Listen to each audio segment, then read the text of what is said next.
নমস্কার, আমি অনু চলে এলাম আবারও একটি রান্না নিয়ে। তো বন্ধুরা, আজকে আমি রান্না করব ফুলকপি আলু রুই মাছের ঝোল। তো এই রান্না করতে আমি কি মশলা নিয়েছি আগে দেখিয়ে দিই। টমেটো, পেঁয়াজ কুচি, কাঁচা লঙ্কা, পাঁচ ফোড়ন, নুন, হলুদ আর আদা বাটা, জিরে বাটা, সাথে আছে আলু, ফুলকপি আর রুই মাছ। তেল গরম হয়ে গেছে, এবার মাছগুলো আমি ছেড়ে দেবো। ভাজা হয়ে গেছে, এবার মাছগুলো এক এক করে তুলে নেব।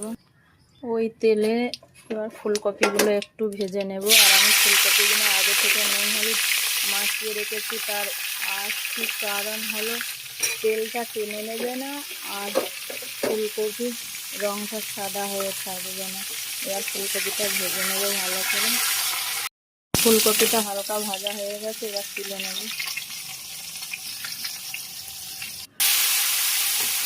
আলুটাও হালকা ভাজা হয়ে গেছে, এবার তুলে এবার দিয়ে দেব পাঁচ ফোড়ন, পেঁয়াজটা একটু ভাজা ভাজা হয়ে গেছে, এবার দিয়ে দেবো টমেটো, কাঁচা লঙ্কা,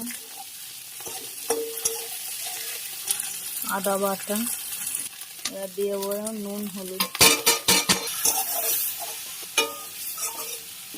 মশলা কষানো হয়ে গেছে, এবার ভেজে রাখা আলুটা দিয়ে দেবো। আলু কষানো হয়ে গেছে, এবার জল, এবার ঢাকা দিয়ে দিলাম। ফিরে আসছি কিছুক্ষণ পর, ঝোল ফুটছে। এবার আমি ফুলকপিগুলো দিয়ে দেব। আবারও কিছুক্ষণ পর ফিরে আসছি।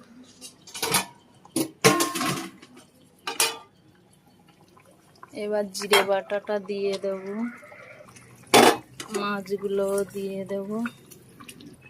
এবার একটু ঢাকা দিয়ে 2 মিনিট পর ফিরে আসছি। তো বন্ধুরা, মাছের ঝোল আমার রেডি, এবার নামিয়ে নেব।